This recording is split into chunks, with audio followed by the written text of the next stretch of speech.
के 11 बज रहे थे और बाहर बहुत बारिश हो रही है।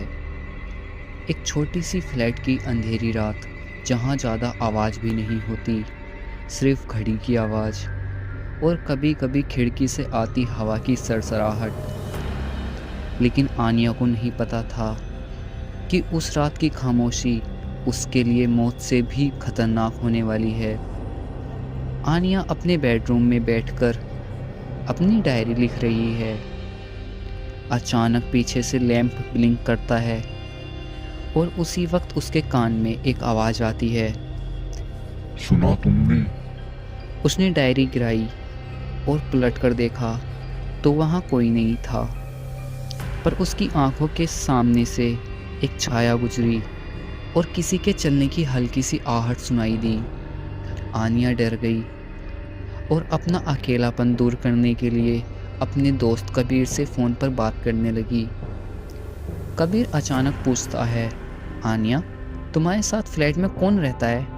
आनिया हंसी और बोली, पागल हो क्या, मैं ही हूँ अकेली। पर उसी वक्त आनिया के पीछे से एक आवाज़ गुनगुनाई, तुम अकेली नहीं हो। और सबसे खौफनाक बात, वो आवाज़ फ़ोन की लाइन पर रिकॉर्ड ही नहीं हुई। मतलब कबीर ने कुछ नहीं सुना, सिर्फ आनिया ही सुनती है। आनिया कबीर से बताने की कोशिश करती है, पर कबीर आनिया से कहता है कि आनिया, ये तुम्हारा वहम होगा। आनिया भी यही सोचती है और सो जाती है। सुबह बाथरूम में ब्रश करते वक्त आनिया ने मिरर में देखा।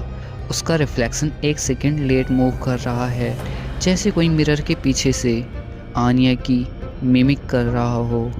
और फिर रिफ्लेक्शन के होठ हिले। बहुत देर हो गई है, अब चलो। तुरंत आनिया ने हाथ से मिरर पूछा तो रिफ्लेक्शन नॉर्मल हो गया, जैसे कुछ हुआ ही नहीं। लेकिन बैकग्राउंड में एक दरवाज़ा था जो बाथरूम में कभी था ही नहीं। आनिया डर से बाहर आ गई। आनिया ने टाइम देखा, सुबह के 5 बज रहे थे। तभी बेडरूम का दरवाज़ा अपने आप खुल गया। उसके सामने एक लंबा अंधेरा कॉरिडोर था जो उसके फ्लैट में कभी एग्जिस्ट ही नहीं करता था। उसी वक्त एक आवाज़ आई, बस एक कदम और। फिर आनिया के पैर कंट्रोल के बाहर हो गए और कॉरिडोर की तरफ चलने लगे। कॉरिडोर के बीच में एक दरवाज़ा था, बिल्कुल मिरर जैसा, जैसे आनिया ने बाथरूम में मिरर में देखा था। उसमें आनिया का रिफ्लेक्शन था। आनिया के रिफ्लेक्शन के होठ हिले। रिफ्लेक्शन ने बोला, तुम आ तो गई हो, पर तुम यहाँ से कभी जा नहीं पाओगी। मिरर के अंदर से एक हाथ आया और आनिया का हाथ पकड़कर खींच लिया। एक और रूह अंदर आ गई है।